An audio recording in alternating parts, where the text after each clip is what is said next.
कोकरनाग मुठभेड़ को लेकर विपक्षी दल और बीजेपी आमने सामने हैं, जिसमें सेना और पुलिस के 3 अधिकारी शहीद हो गए। विपक्षी दलों और खासकर कांग्रेस आदि ने कश्मीर घाटी में पूर्ण सामान्य स्थिति बहाल करने के सरकार के दावे पर सवाल खड़े कर दिए हैं। उनका कहना है कि मोदी सरकार आतंकवाद को खत्म करने में विफल रही है। राजौरी, पुंछ और कश्मीर घाटी के कुछ हिस्सों में ताजा हमले इसका सबूत है। बीजेपी ने यह दावा करके सरकार का बचाव किया कि आतंकवाद को हराने के लिए सभी कदम उठाए जा रहे हैं।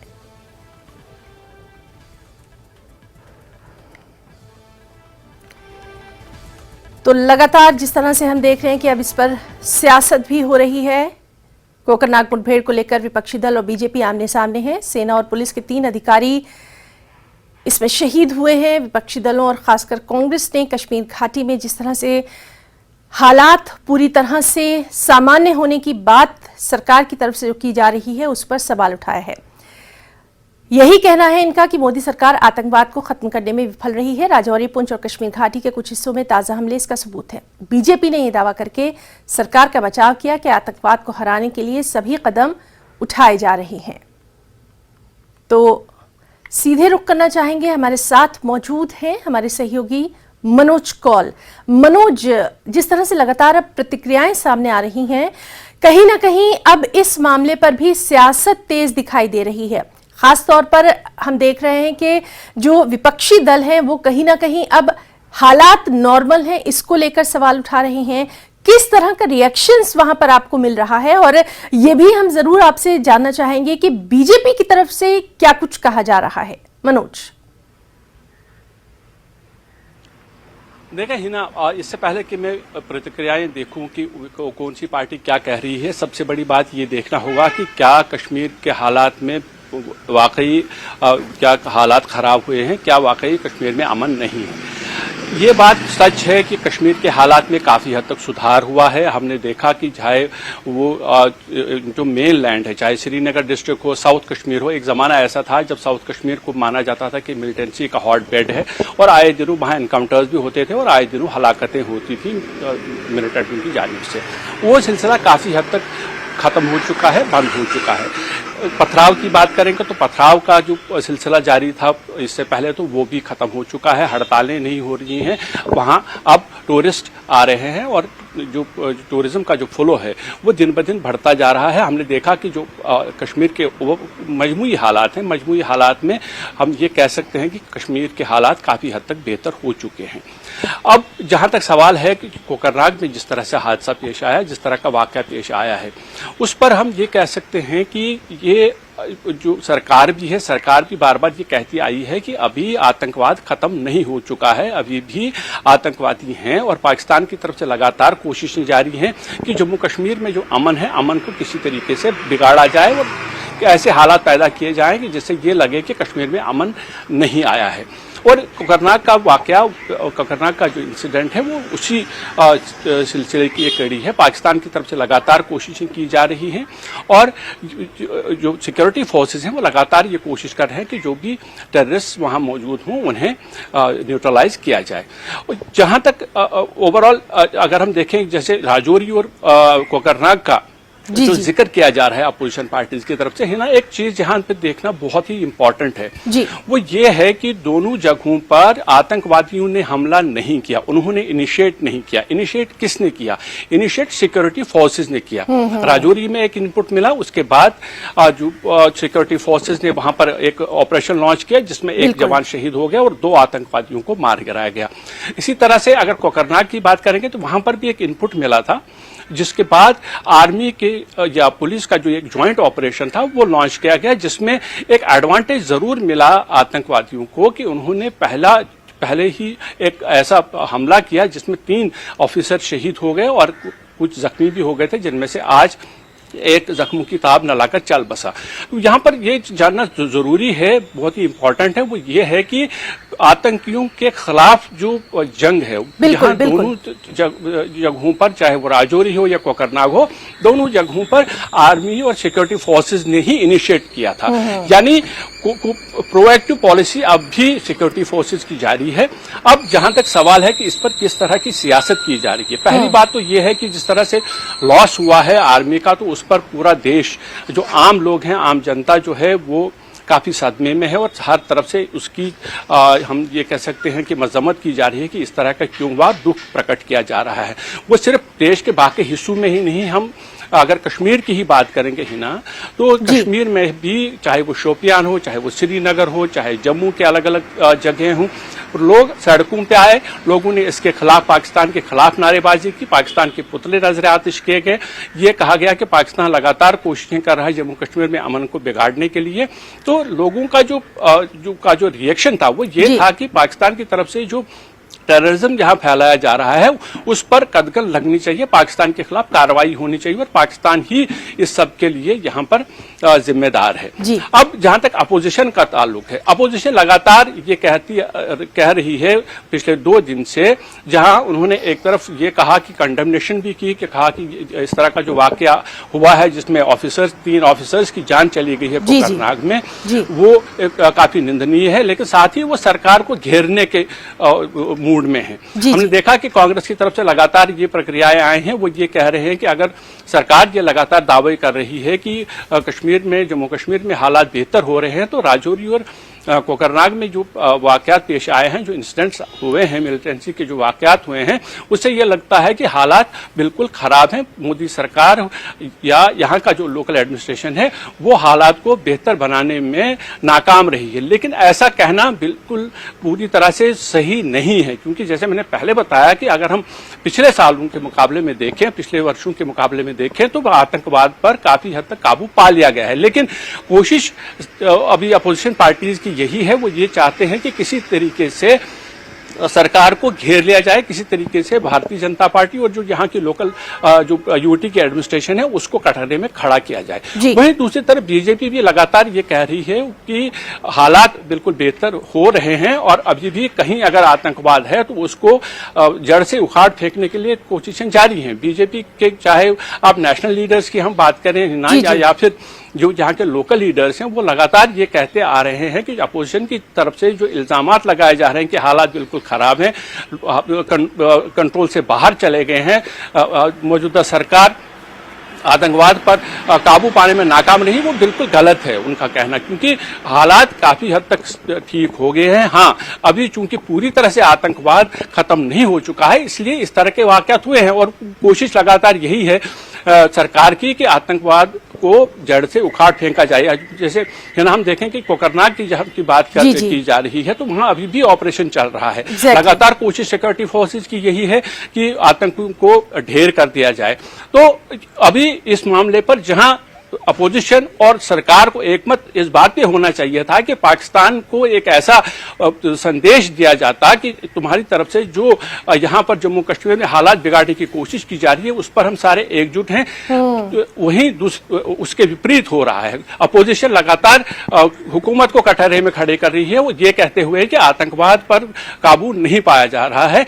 तो ये बिल्कुल बिल्कुल मनोज, ये आपने एक बहुत अच्छा पॉइंट यहाँ पे किया कि आतंकवाद को जड़ से उखाड़ने के लिए ये ऑपरेशन शुरू किया गया था और उसके बाद ये तमाम तर चीजें हुई हैं। लगातार हम देखते रहे हैं कि इस तरह के मामलों पर सियासत बिल्कुल नहीं होनी चाहिए और सबको एक जबान में इस तरह की चीजों को कंडेम करना चाहिए और खास तौर पर सीमा पार से जो आतंकवादी कोशिशें, गतिविधियां लगातार जारी हैं उसकी भारत निंदा करता रहा है।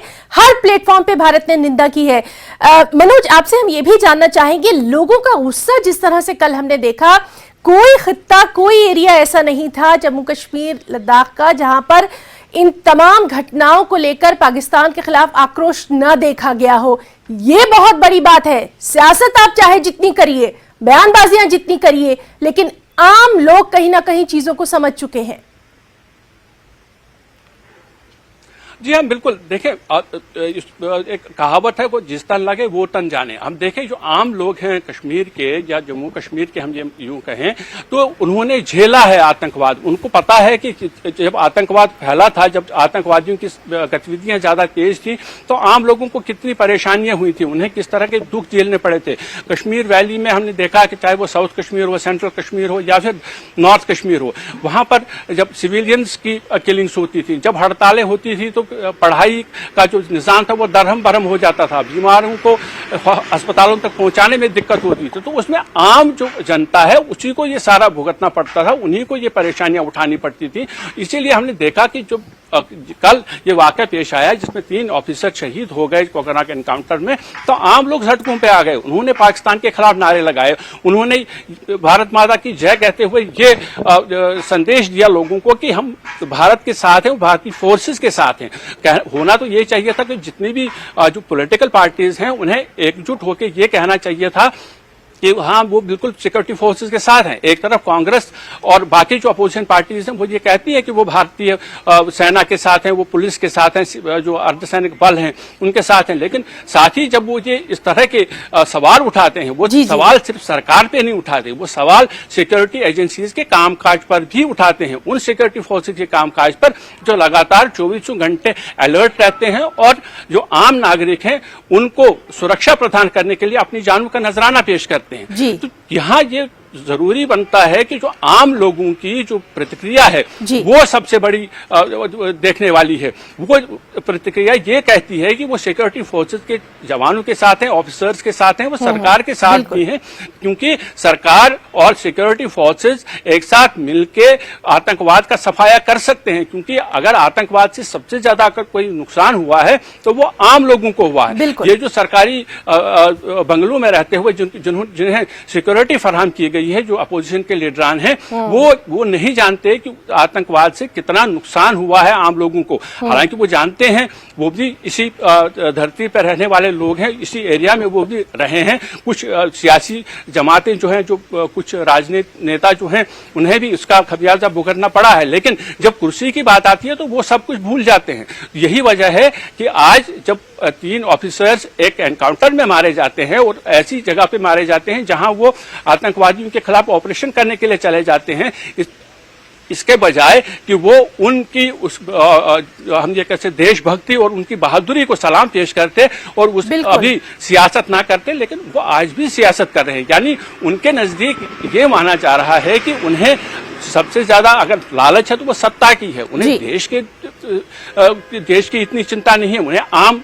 जनता की इतनी चिंता नहीं है जितनी चिंता उन्हें अपनी सत्ता की है। जो चाहते हैं कि वो किस तरीके से सरकार को घेरे, सरकार को घेरने के बाद वो कोशिश ये करते हैं कि शायद आम लोग उन्हें उनके पॉइंट ऑफ व्यू को एंडोर्स करेंगे और उन्हें कल जाके वोट दे देंगे और वो सत्ता में आएंगे। तो ये सबसे बड़ी बात है। ये हम ये कह सकते हैं, ये एक विडंबना है कि अपोजिशन को जो रोल अदा करना चाहिए था वो नहीं कर पा रहे हैं। क्योंकि सबसे बड़ी बात ये होती है कि जम्मू कश्मीर में हो या देश के जो विभिन्न क्षेत्र हैं, वहां पर अगर आतंकवाद है तो आतंकवाद को कौन पनपा रहा है, आतंकवाद को शय कौन दे रहा है? आतंकवाद को शय देने वाला पाकिस्तान है। पाकिस्तान हमेशा से जम्मू कश्मीर हो या बाकी जो देश के हिस्से हों, वहां पर गड़बड़ी फैलाने की कोशिश कर रहा है। पाकिस्तान ये कोशिश कर रहा है कि यहाँ खून की होली हो। पाकिस्तान ये नहीं चाहता कि यहाँ के लोग आराम से रहे, वो पुरअमन जिंदगी जी सके, यहाँ के नौजवान जो हैं